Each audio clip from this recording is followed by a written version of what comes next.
thank you all for having me come here tonight to talk to you about Vaseline glass.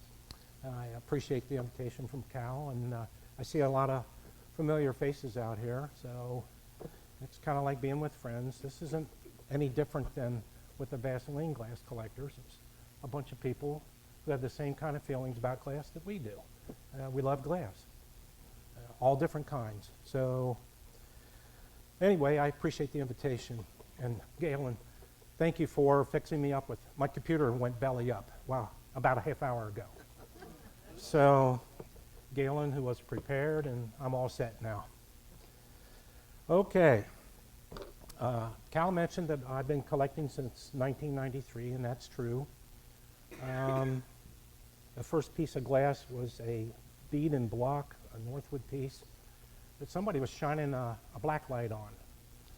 You know, so it really intrigued me, and everything just went downhill or uphill from there.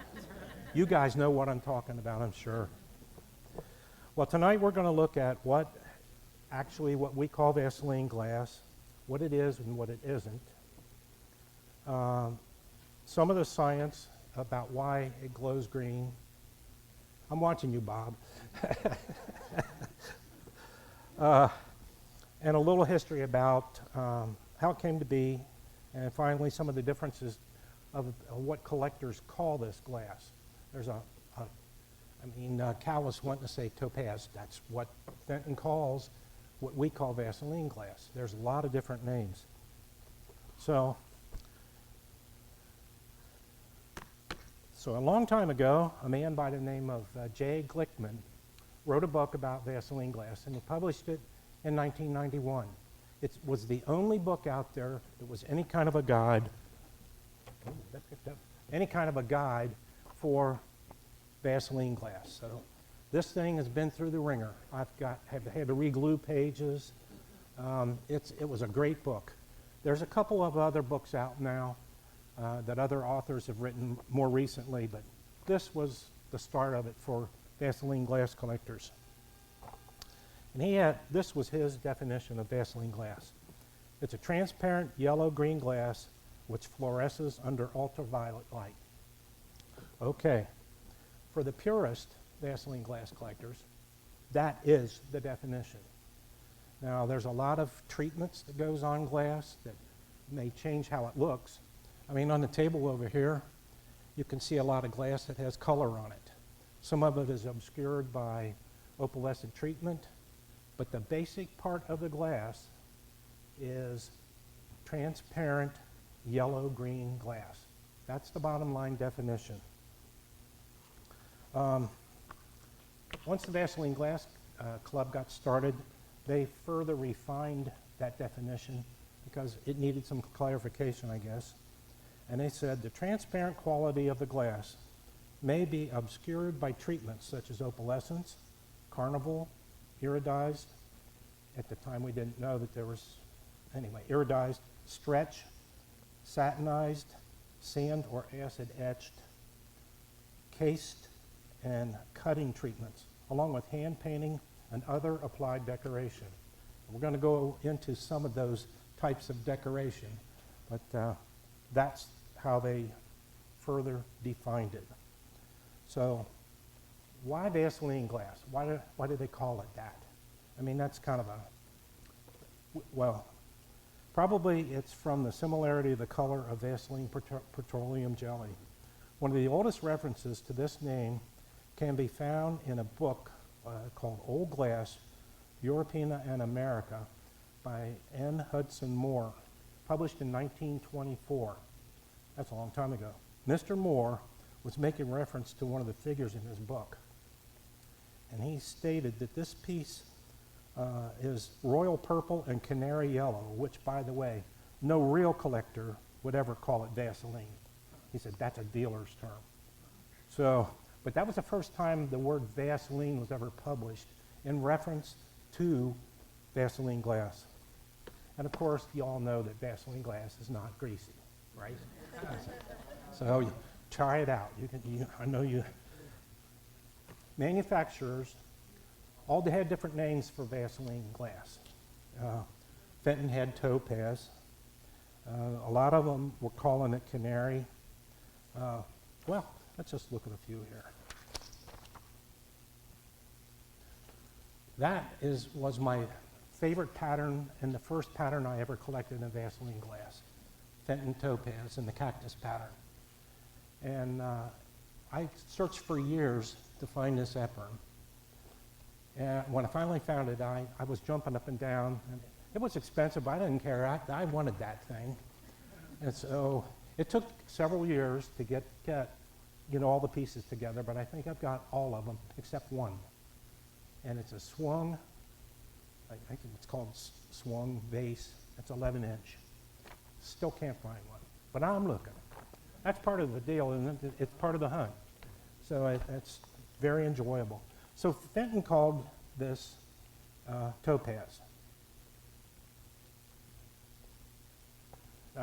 This is an 8-inch creamer made by Cambridge, and they called it topaz also. That seems like kind of tall for a creamer, wouldn't you think? 8 inches. And it has a cover and that underplate. Those are really hard to find, the underplate. And a lid, I guess, to keep the flies out of it or something. I don't know. So anyway, Cambridge called it topaz as well.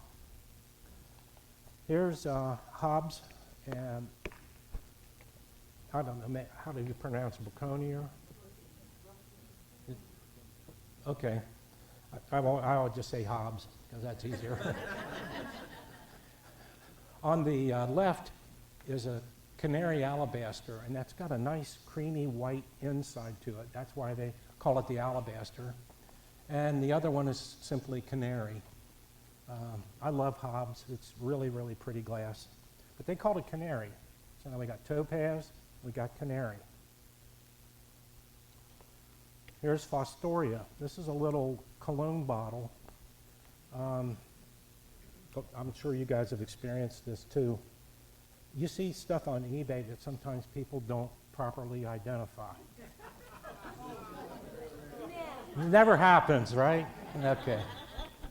That's how I came to have this piece. So I was very fortunate to get it. And anyway, that's their American pattern, which they made a bunch of. And they didn't make it for very long either.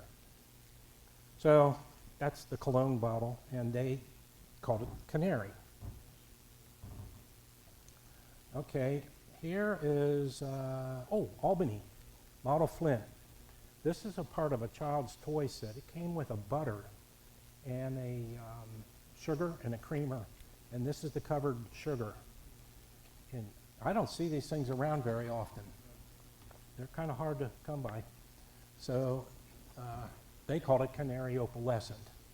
We're going to get into what the opalescent part of it is later, but nice set. That thing's only about that tall. It's really tiny. Okay, pear point. They called the glass canaria. Now these two, I'd call them lusters, is in the coleus pattern. Bob Harry and Robert Leal have the largest collection of coleus I've ever seen. And I think those two belong to them guys. But here, the point is coleus, or Pearpoint called it canaria. This is one piece that I have in Pearpoint, and it's canaria. That ball, connector ball is unmistakable. You see that's Pearpoint. You can jump at that from a distance. This shape is usually etched, like you saw the coleus pattern a minute ago. All that etching on is beautiful etching. This piece is unetched. So I thought that was kind of uncommon to find a piece like that. So anyway, that's Pearpoint. Now, George Duncan and Sons. This is a piece from the nautical pattern, and it's called Jasmine Opalescent. I don't know how they came up with jasmine on that, but this particular compote, I saw this one in person. I took this picture myself, and I understand there's one other one that's known to exist in Vaseline. And those are the only two that we know exist. A really, really rare piece. And that will go for quite a bit of money if you ever see one. I've seen them in blue and a sort of a pink color, and those were $5,500 a piece, and that's a lot of money for a look. A compote's only about that tall. But it's gorgeous. Beautiful stuff. Jasmine, huh? Okay. Any French people speak French in here? Pronounce that for me. I'd say very canary. Canaria. Yes. Anyway, these are little salts made by Baccarat. And they actually have a name on the inside of it. I didn't realize that until, I guess I had them for 6 months, and somebody said, well, you know, those are marked. No, I didn't. So they are marked, but this is what they call it. I have a tough time searching for Vaseline glass in France. I've got a link to it on eBay, but I don't know. I don't have much luck with that. In Germany, they call the glass urine glass. And for them, it's both yellow or green. They don't care. So that doesn't really fit our definition. It has to be yellow to yellow-green. So you got to be careful when you're looking in Germany for their glass. Okay, here is one of my favorites, as Cal pointed out. This is called Primrose Pearline by George Davidson. It's a Lady Caroline pattern. The interesting, well, we'll get into that. He used the name Pearline for any glass that had the opalescent treatment on it. So that's all this beautiful creamy color on the glass. That's opalescence.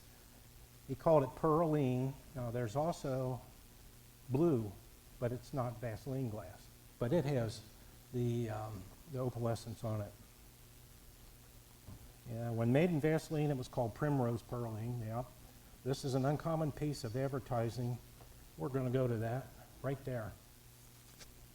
It's hard finding documentation for our glass, especially if it's from England. Now, they did have registration numbers, RD numbers, and that really helps a lot because you can track a piece back. Raymond Slack and a lot of others, Jenny Thompson, have written books with all the registration numbers for glass in them. So, but not all the pieces were marked, which is unfortunate. But anyway, here's a piece of documentation from 1893 in the Pottery Gazette, which that's pretty handy to have. Now, this is Janice and I. We both love this pattern. It's George Davidson, of course. That's a tea caddy. Some people think it's a pickle caster, but it's a tea caddy, as far as I'm concerned. You notice the top doesn't have an opalescent treatment on it. We've never seen one with opalescence on it. But in fact, I've only seen one other of these tea caddies, and it didn't even have a lid. So I'm told that that's the only way it came. The celery on the right is also William and Mary. And it gets its name, William and Mary. Ooh, we don't like that. Because of these hearts. That's one of the features of it. Let's see here. Oh, speaking of those celeries, if you all haven't been to the West Virginia Museum of Glass, they got a ton of those celeries there. And that's why we can't find them out here in the wild. So there's a bunch of them. Oh, here's something interesting about English glass. I called this William and Mary. I didn't make up that name. But Americans are the ones who named English glass. The English don't name them. They go by the RD number. They say, oh, it was made by George Davidson. Well, it's William and Mary. No, it's just George Davidson. They don't care. But it's Americans who make up the names. So RD numbers, boy, what a great thing. That's kind of like a patent number. That's what the British used. Great system. More English glass. This is Henry Greener. There's an RD number on it. And it doesn't really have a name because Henry Greener didn't name any of the glass. And I don't know any of Americans that did. The picture on the right, it's also George Davidson. is named Helen Louise. John Bell lived in Newcastle upon Tyne in England. And he had a girlfriend, and her name was Helen Louise. And she's since passed away, but he named this pattern that he found that nobody else had ever discovered, and he named it after her. So I thought that was nice. Anyway, it's hard to find these pieces too. All right, here's a little bit of history. That's pretty early. There's a fellow by the name of M.H. Klaproth, and he was a druggist. A German druggist. And in 1789, he was experimenting with something called pitch blende. He dissolved it in nitric acid and ended up with some yellow substance. He named this substance after the newly discovered planet, Uranus, which spells out to uranium, right? It wasn't until 1841 that it was determined that this yellow substance was actually uranium dioxide and not uranium. So what he actually produced was something called yellow cake. Anyone familiar with that firm? Okay. If you're into nuclear energy, yellow cake is an important component in making nuclear rods. Oh, and yellow cake, by the way, has a half-life of 4 billion years. Good grief. So it makes you wonder, what happens to this glass if it gets destroyed? Is it going to be radioactive for 4 billion years? I don't know. 1835, and I'm not going to pronounce those.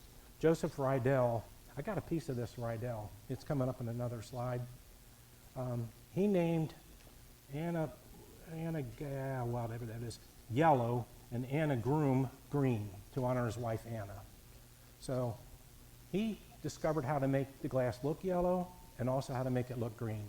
We know how he did it now, but I don't know that he knew how he did it back then. It was probably quite by accident because they were experimenting a lot.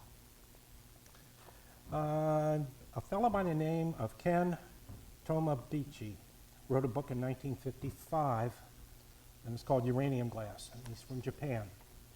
The Japanese are crazy about Vaseline glass too. And they claim, or Ken does, that this glass was being produced in Bohemia in 1836, England 1837, and in France 1840. So I don't know. This is just in his book. How did he substantiate that? I don't know. I have no idea. Here in the United States, our own Boston and Sandwich Company, yay, USA. Well, a large production started in 1840. There's a couple pieces of Boston and Sandwich over here. Very hard to come by glass. It's really beautiful stuff.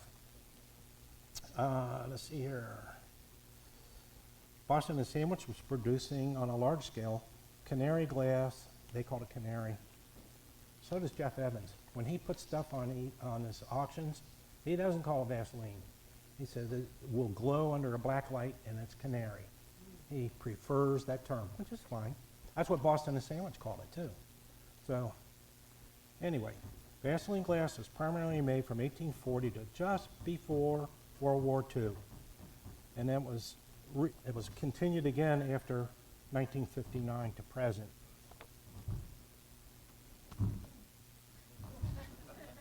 I don't know. All right. To my knowledge, I don't think there are any manufacturers in the United States today that batch, and you know what I mean by batch, put the chemicals together to make, so they throw it in the oven and cook it to make glass. I don't know anyone who is batching uranium glass these days. We have a friend in our club. His name's Jack Loringer. Some people call him Hot Glass. He still makes, he gets frit from someplace, and I don't know where he's buying it, but I think he gets it in Belgium. And I don't know where they're getting it, but he'll take the frit and he'll take a piece of clear glass and he'll roll the clear glass in the frit, and then reheat it, and it seems to case the clear glass, and it will glow under black light. So technically that's Vaseline because it's glowing and it's clear and it's yellow. I don't know anyone else is doing that in the United States. Vaseline glass was in its heyday during the Victorian period from 1880 to 1920s. After a time, the yellow glass did not sell well in other colors, or as well as other colors. So during the Depression years, glass manufacturers began adding iron oxide. Iron oxide makes the glass turn green, which we didn't like. I mean, as a purist, a Vaseline glass collector, you want it to be yellow, not green. So, but it's the demand. The market demanded something different. They got tired of yellow, boom. So they tried something different. So and that's a particular period of time is like the Depression era, right? So you see a lot of Depression glass, it will glow green. So let's see here. The government confiscated all supplies of uranium during World War II, which really halted the production of Vaseline glass from 1943 until the ban was lifted in 1958.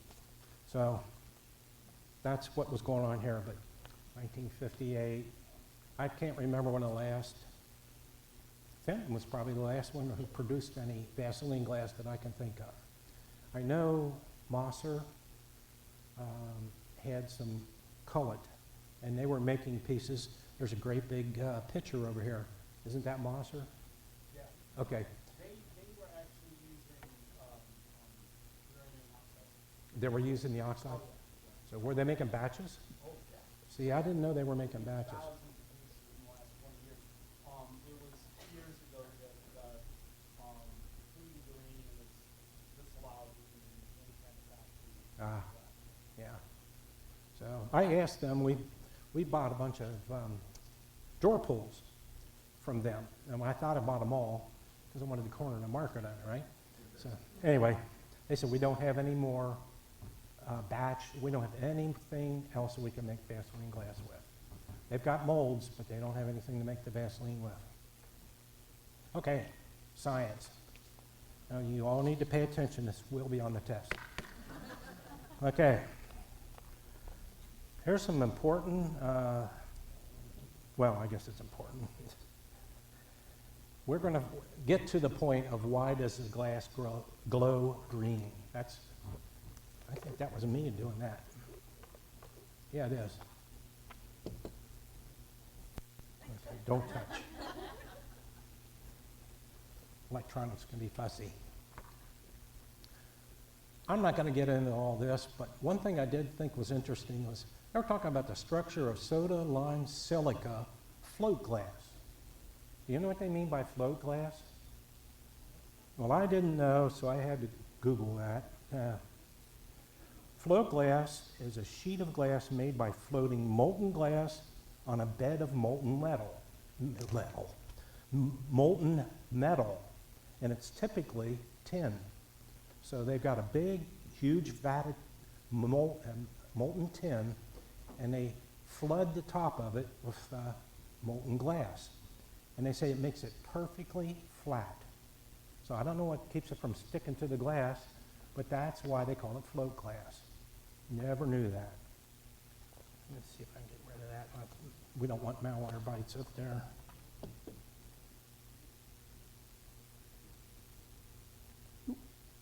My bad, that's okay, it's next slide anyway. Oop. Okay. Pitch blend. This is also known as uranite. That's going to be close enough. It's a material comprised mainly of oxides for UO2 and UO3. It's our primary source of uranium. So uranium oxide, UO2, well, you guys can read it. It's black. You saw the color of the pitch blend back there a minute ago. It is radioactive. It's in a crystalline powder that naturally occurs in this mineral. It's the primary source for nuclear rods.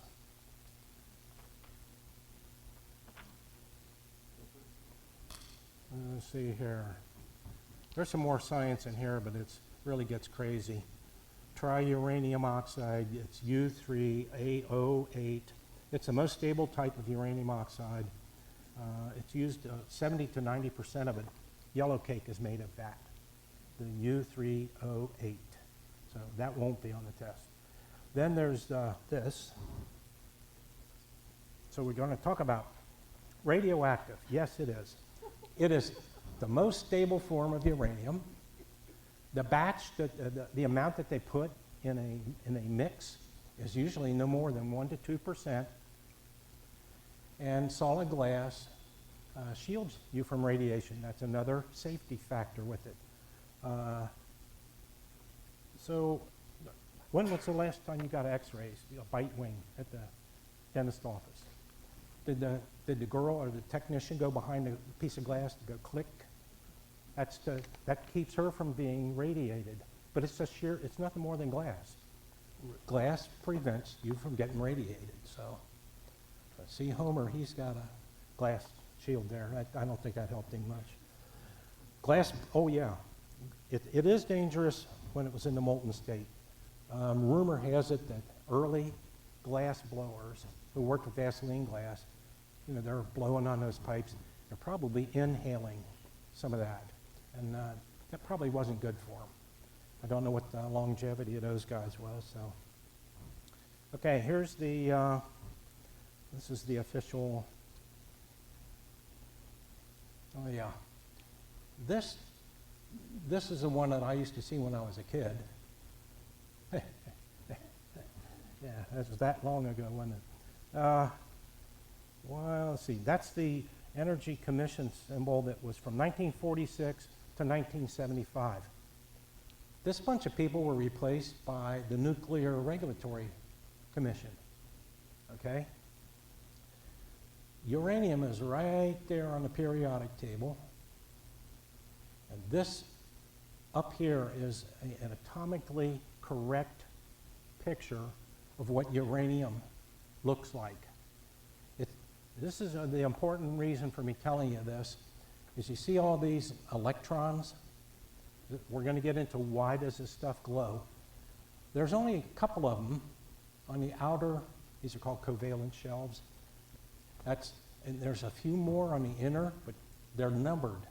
Innermost is 2, then 8, then 18, 32, and so on. The fact that those guys are on the outer covalent shelf makes them more susceptible because they're farther away from the nucleus. That's what keeps them pulled together. That's what attracts them together. So that's kind of like this. Protons and neutrons are in here. Electrons are floating around.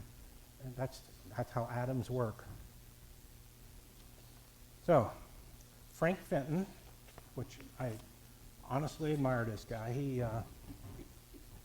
he tested the radiation for 700 pieces of glass at a distance of 10 feet for an hour. And this is all he could measure. It was 0.1 micro sieverts, I think is the word. Does that sound right? Microsieverts? We used to measure radiation in Roentgens. When I was in the Navy, that's all we called it, was Roentgens. And it is a factor of this, but I don't remember the math to do it. Here's the average radiation you receive every day from multiple sources. Sunshine.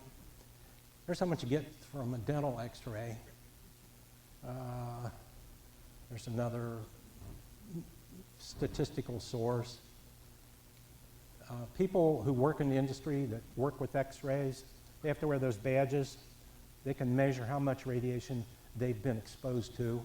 That's a lot, 50,000 microsieverts.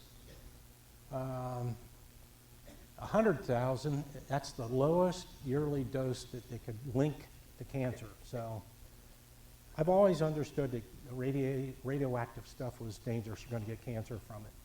I don't think so. That's the case. No, 2 million, that's severe radiation poisoning. So, you see Mr. Spock got exposed. Any Star Trekkies out here? Okay. Well, that's what happened to him. He went in that engine room and tried to restore the warp drive, and now you know what happened to him. Okay. I'm going to go back up here for a second. The thing that makes those electrons in that one picture we looked at so easily drawn out is this light. This is a 395 to 400 nanometer wavelength, and it's putting out energy. This energy is stronger. It's stronger than, you can see from here that that's tickling those atoms in that glass. You can see it starting to glow green. This kind of energy is what pulls them out of their covalent shelf. That movement of them being pulled out and then the nucleus pulling them back in, this back and forth business, that's what makes those electrons glow. That is why they glow green. And really not any more difficult than that. Back and forth, there's a release of energy. Okay. I know this isn't really that important, but have anyone ever heard of U-235? That's what was in the big bomb that was dropped overseas. Different combination of uranium. Very, very, very dangerous. Okay. Here's some stuff that, these will not glow, but they look like Vaseline glass. They were made by Imperial. And let's see, I can't remember the name. Anybody remember the name that Imperial called this? I'm not sure what it was, but anyway, I bought these thinking I like salt shakers too. I do collect those. A whole other club with the same idea that we have. Anyway, I bought those thinking, boy, these are really neat. Get them home, black lighted, they didn't work. They don't glow. That won't glow, and this won't glow either. Although it looks like Vaseline glass. So that's why, I'm going to keep messing this thing up, aren't I? That's why you got to have one of these, so you don't get tricked. If you're buying on eBay, though, it's kind of iffy. Okay. Now, this is depression glass, and it's not what we call Vaseline glass. It's green. And you can see, I took a picture of it with a black background, no UV light, and this is with the UV light. This is what it looks like with a plain background. They're pretty candlesticks, but they're not Vaseline glass. So now we're going to get into, there's so many treatments that you can do on this, but that's what we're going to get into right now, is treatments. There's a bunch of them. Now, I've got on here, I've got stretch, stained, satin, carnival, opalescent, etched, a whole bunch of different ones. I learned something about stretch a year ago that I didn't know. And then after I joined the Stretch Glass Society, your website is fantastic. It's got a lot of good detail, good definitions, and it's easily explained. I think that's really very, very cool. I don't know if you recall, I said I have a piece of Rydell that we believe was made in 1840. That's it right there. And it's enameled. Now, there's two different kinds of enameling, and we're going to get into that. But let's see here. Let's get on here. 3 kinds of opalescent treatment. Now, we were talking about that earlier, Cal and I. Lalique has a fantastic process of making glass that looks like it's got an opalescent treatment, but it's not quite the same. It's more crystallized because they cool their glass down a lot slower than the other manufacturers did. So Lalique is one way, opalescent treatment on pressed glass, and then there's an opalescent treatment on blown glass. Okay, that's Lalique. It's really, really pretty. This fish, I have never seen one of those, but I know they made them. And look at that, the way that crystallized treatment is showing up on that. That's beautiful glass. Lalique is the only one I know who makes it like that. There's likely to be others, but that's the only ones I know of. Opalescent pressed glass. I love pressed glass. This is diamond spearhead. That is our North Alaska. Thank you, thank you. And that is Fostoria's heirloom. That's a piece of heirloom, yeah. These are all pressed, and they have an opalescent treatment on them. And the way they do that is, I guess I'm sure some of you know how this is done. This effect is produced by reheating parts of the molten glass when it has started to cool with heat-sensitive chemicals. I think bone ash is one of them. It's calcium phosphate. And after they treat it, right back in the oven. And once they get back in there, that reacts, that chemical treatment, that's what turns white. So this is one of my favorite patterns. Alaska, that's our club, the Vaseline Glass Collector's symbol, or our lead piece. Very pretty stuff. In fact, that one's sitting over there on the table. The Alaska covered butter. You guys are welcome to go over there and look at that, or, no problems there. Okay, here's blown glass. And you know what blown glass is. It has a treatment on it too, but it's a little different. This kind of opalescent glass is hand blown and was normally made from 2 layers of glass. The outer layer contains heat-sensitive components, like bone ash for one. The 2-layered pieces were blown into a mold with the raised pattern impressed in the metal. You all have seen molds before, I know you have. And they have, the detail is actually carved into the mold. So when you blow it in there, that outer layer fills itself into those molds. Well, now that outer layer is sticking up. It's higher than the rest of the glass. After removing the piece from the mold, the raised pattern comprised largely of heat-sensitive glass, which turns milky white when reheated, and that's how they did it.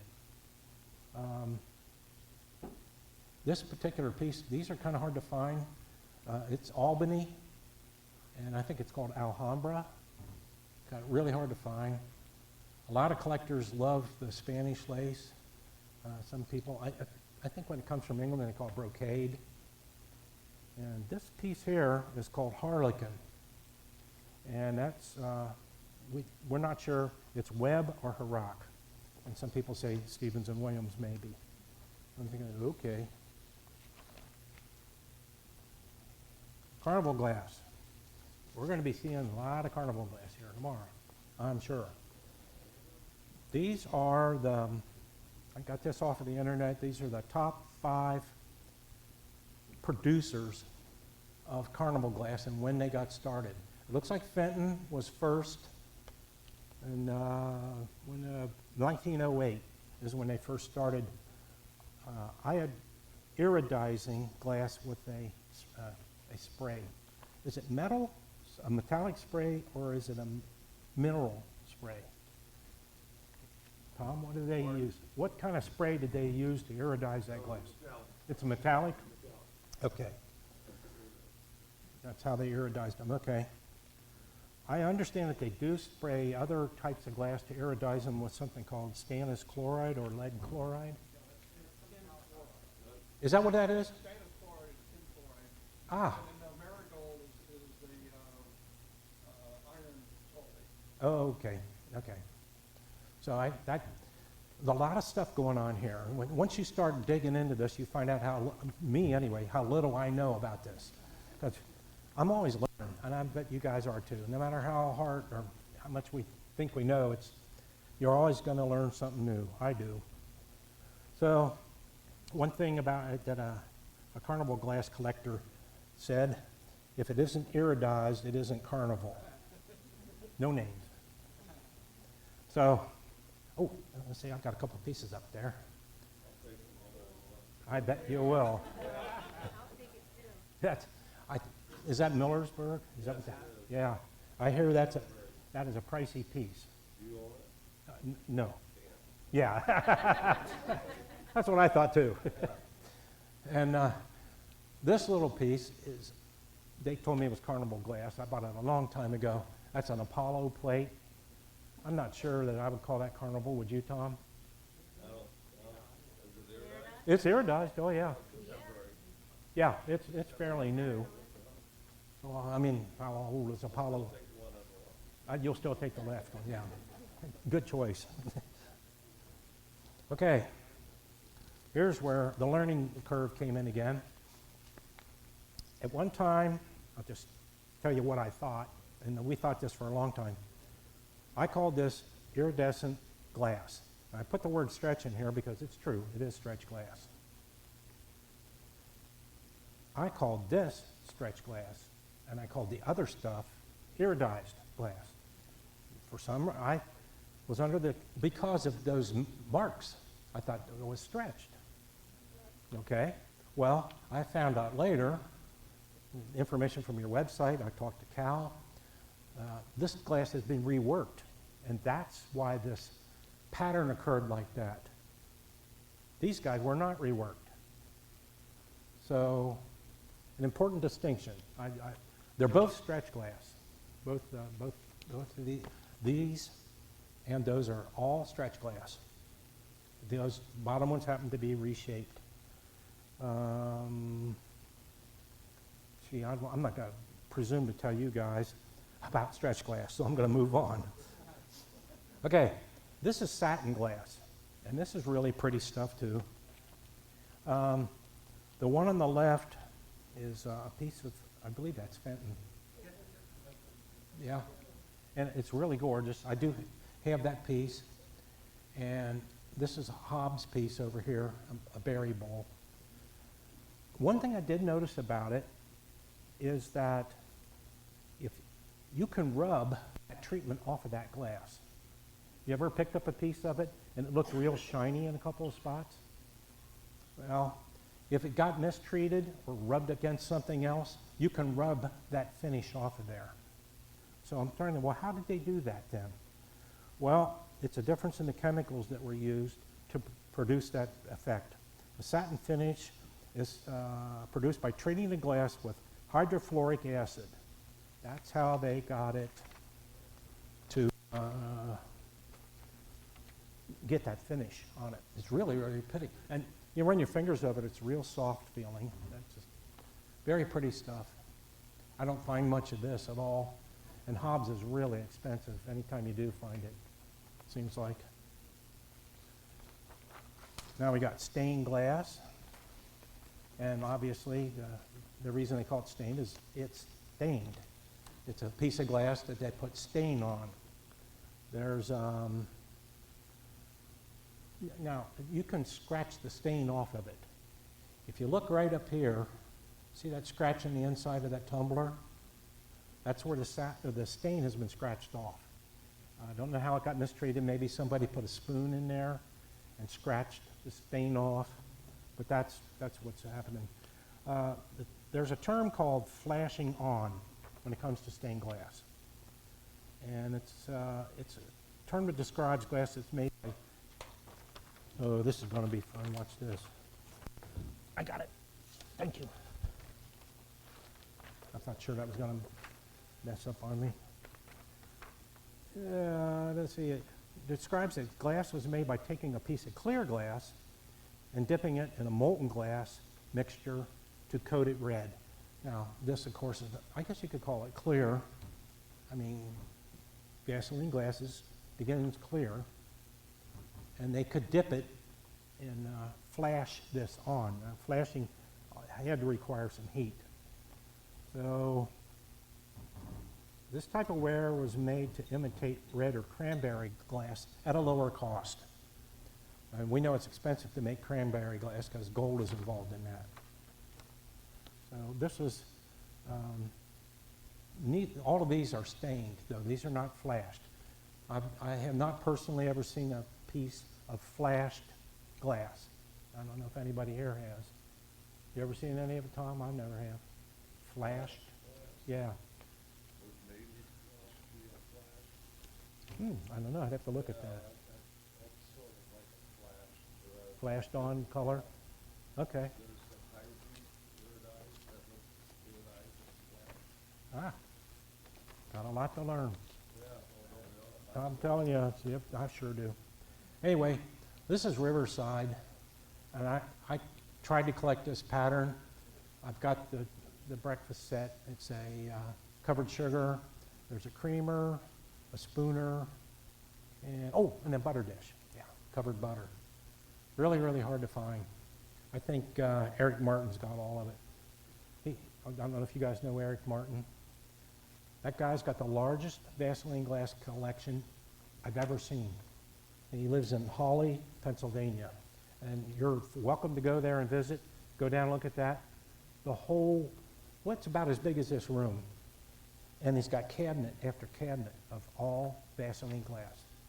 And he throws a switch, all the regular lights go out, black lights come on, whole place is glowing.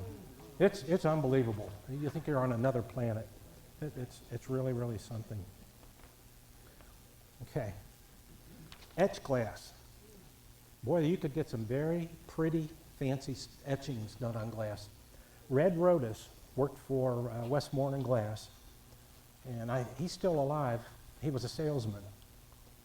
And a funny story about him, when they were closing the factory,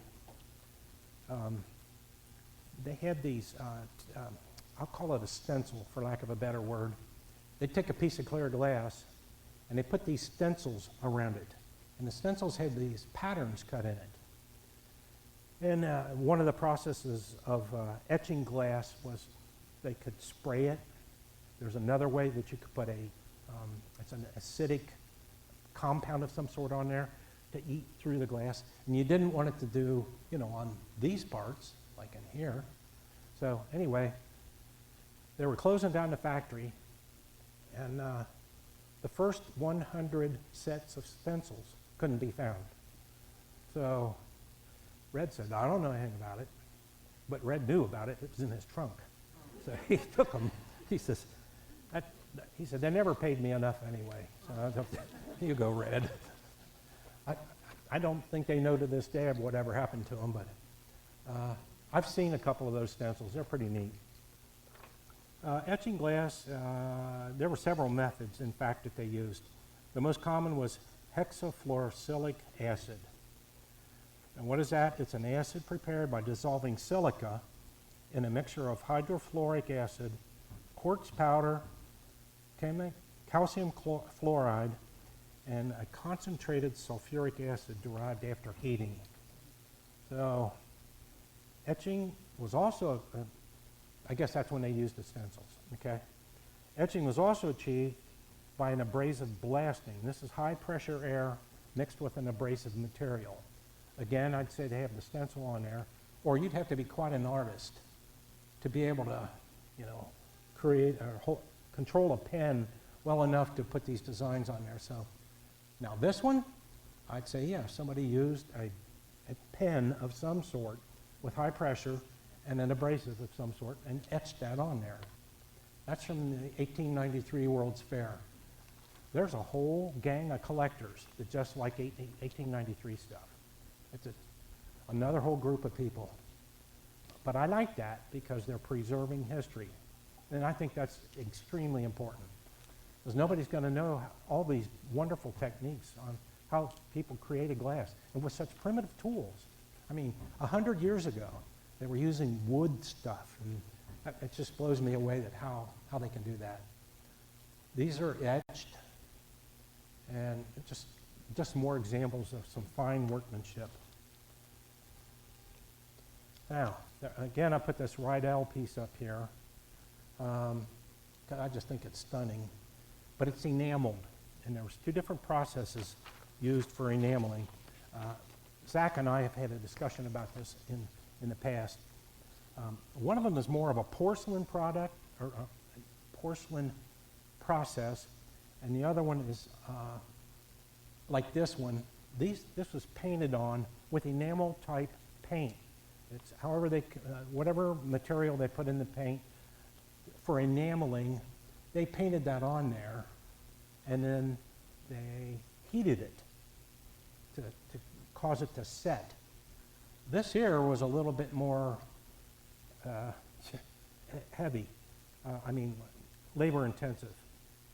For that type of, they fused the glass to the substrate, which would be the vase that was underneath, and firing it between 1380 and 1560 degrees Fahrenheit. Those powders that they made this enamel paint with melted and fused to the glass. What you had to be careful of was you didn't get it so hot that it would melt the substrate. You don't want to melt the vase, so they really had to be very carefully controlled. This process was a whole lot easier. They would paint this on with that same material, and then they would, I read here someplace that they put it in an oven to make it set. So it's really, really, really pretty stuff. A lot of this stuff this was like, I understand it was made for the Islamic market, the Turks. They love that sort of thing, and you see a lot of it over there. There's something they used to smoke, is that a hookah? Is that what it's called? Okay. Beautifully decorated, cut, and some of them, well, let's see here, I think I got something. Yeah, that's kind of that Turkish market sort of thing. Those were hand painted, but they got some gorgeous, beautiful cutting in there. And years and years ago, how did they do that? I mean, what kind of tools were they using to cut glass that fine? And I love the painting, all different colors on there. That's hand painted too. This is a pretty large size egg. My honey bought that for me. It's about this tall, and the design, whoever painted it, made sure the picture flowed down onto the bottom half. So it's a really gorgeous, gorgeous piece. Hand painting, of course, that doesn't need to be described any further on that. Cased glass. Now, that might be a better picture. Oops. That one is cased. That's a jewelry box. It's really heavy. It's about yay big. It's a really, really, really pretty piece of glass. It's cased. You could see that the outside layer is Vaseline glass, and then it's coated on the inside with this white substance. I don't even know what it is, but it's coated on the inside. I love these kind of shakers, and I can't never, there's like 5 of them out there still that I can't find. We really don't know who made these. There's 2 camps that talk about these shakers, these particular ones. Is it Mount Washington? Some people say it's Mount Washington. Other people say, nope, it was Smith Brothers. Smith Brothers worked for Mount Washington for about 7 years, decorating. That's all those 2 boys did. And then they thought, we can do better on our own. So they struck out on their own, and they didn't make it. They worked for, let's see here, in New Bedford, and boy, they only made from 1880 to 1900. So, I don't know. There's such beautiful decoration out there. That just was stunning to me. There's bird on arbor, and just a host of different ones. I love this case glass. The last kind we're going to talk about is called cut glass. This is a piece of cut glass. It was a blank. It originally started out as a blank, and blanks were so important where you got them from. Union Glass made a bunch of blanks, and they sold them to Pearpoint. And once you see a blank and you see the color of it, you guys look at it and say, that's Pearpoint. I recognize that, whether it's carved or not. Pearpoint, that's their color. Underneath here is what they call a lemon squeezer base. So if you turn that over, it looks like something you could put a lemon in and squeeze it and get the juice out. So this is blown into a mold at one time and then cut. This guy over here, we're not sure who made that. We think it could be Mount Washington Cut Glass Works, which I think was different than Mount Washington glass, or it could be New England glass. but I talked to a guy over at the American Brilliant Cut Glass Club, and he said they saw one and they put it in their Hobstar. That's their newsletter, the Hobstar. And Hobstars are what those things are on here. Anyway, he said they've only seen the one, and Brunk's auction had it. But I picked these up from another Vaseline glass collector, and they weigh 24 ounces, one of those perfumes. They're about that tall. Very, very heavy, and very finely cut. So that's really so that's pretty much it. That's cut glass. We talked about so many different treatments for glass. It's all Vaseline glass. This was Vaseline ruby glass, and they dipped it in Vaseline glass, let it set, and then they cut through the Vaseline glass into the ruby. So it's Vaseline cut to ruby. Beautiful stuff, absolutely. And I got a pair of them. That stopper doesn't fit in the other one. They were specifically made for that single piece. So excellent workmanship. Dorflinger and lots of other wonderful companies that made glass way back then. They must have had some tremendous craftsmen. But anyway, essentially, it's Vaseline glass with tons of different treatment. So, does anybody have any questions about any of this?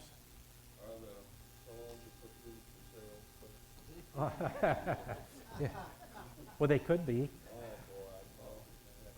I'll tell you what, they're something else. I couldn't believe it. I think I got a steal on them, but anyway, I love them. They're gorgeous. So what do we have, like 8 or 10? I think we went through 10 treatments. I'm sure there's others out there that we haven't covered. But it's, what's fun is talking about this stuff with other people who love glass. And when we get together at the Vaseline Glass Club like you guys do, we discuss all this stuff. And we bring in pieces. Have you ever seen this? Tim, you brought in a piece that I've never seen before. I agree with Zach. He thinks it might be French. But it looks American a little bit because the top looks a bit like Fostoria. We don't know these things unless we talk to one another. And we share that information with one another. So that's why I really appreciated your offer to come and talk to you about Vaseline glass. So, yes, ma'am.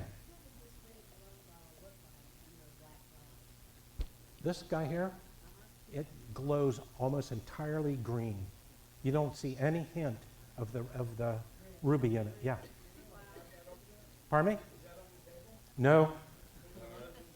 Yeah, I knew Tom was coming, so I thought I'm not bringing that in there. Pardon me? Oh, that's a Gibson piece. Okay. Yeah, he's got some. Gives you an idea. Yeah. And there's a bunch of pieces over there in his black light version. Yeah, he's got some fantastic black lights. This piece over here, I mean, you see how that, it doesn't, you don't see the red in there hardly at all. But it's red when you don't have the black light on it. Now there's no Vaseline glass in the tulip part. I'm sorry, yep. There's that guy. It just looks dark behind there. This guy here, the tulip part at the top, there's no Vaseline glass in that. This piece here, that's ruby cut to Vaseline. That's the opposite of that piece there. This is the other way around. This is an 1850s piece made by Thomas Webb when he was working for Molyneux, which is a really old English company. This is a piece of Moser glass over here. That's Boston and Sandwich. That's Adams. That's Gillender over here. I think that's Boston and Sandwich too, isn't it? Is that? Yeah. Yeah. Yeah, it's threaded. Look at the delicate work on that, how they thread that around there. Somebody had to have a really steady hand to do that. And some more English glass up here. That's our Vaseline Glass Club logo. So just some, oh yeah, look at the color on that thing. That's painted on the outside and then heated. This is a piece of acrylic from Czechoslovakia. It says Czechoslovakia on the bottom. So that's really, really pretty stuff. All of this is always ground on the top. That's not them trying to fix it or fix a nick or something. This is the way it came out of the factory. All of the pieces I've ever seen, they're ground at the top. There's a beautiful pattern by Beaumont called Columbia. They did a lot of beautiful work on this too. You still can find this stuff out on the internet and in auctions. So here's one of my favorite patterns in Riverside. It's called Derby. This stuff is hard to find, and especially with the gold treatment on it. Did we talk about Duncan and Miller earlier? Here's a little fish ashtray. Isn't that cute? Anyway, yes, sir. Okay, so a lot of early Fenton, like starting at the custard they made early, some of it that's even white. Then you've got the green transparent from the Depression era. Then you've got the lime, and you've got the Vaseline Carnival. You got the topaz stretch. You got the topaz opalescent. And then you got the rarest of all, the plain topaz, which is just no opalescence, no stretch, no iridescence. You got all of that. It all glows like crazy. Why would they bother doing that when nobody was walking around with black lights to appreciate what it did? Why would they do that? That is really a really good question, and the answer is for color. It was a colorant. They added uraniums purely for color. They discovered, look, it turned this glass yellow. It must have been expensive, though. I mean, it must have been crazy expensive to get uranium. Well, not then. Not then, it wasn't.